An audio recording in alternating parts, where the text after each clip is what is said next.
Hey there everyone, welcome back to Gaming Basis, and on today's video, I'm gonna show you how to disconnect your Supercell ID from Heyday. So without further ado, let's dive right into it. Now once you're in your game, just go to the 3-stripe line. It should be located in the left side of your screen. Just tap on it and go to settings from here. Now inside setting, you can see your Supercell ID is connected. Now to disconnect your Supercell ID from Heyday, just tap where it's written connected.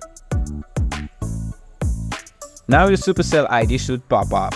Now go to the Supercell's ID setting. It should be the gear icon which is located right here. Just tap on it. Now scroll down a little bit until you see logout. And to disconnect your Supercell ID from Heyday, just tap on logout. And that's how you disconnect your Supercell ID from Heyday.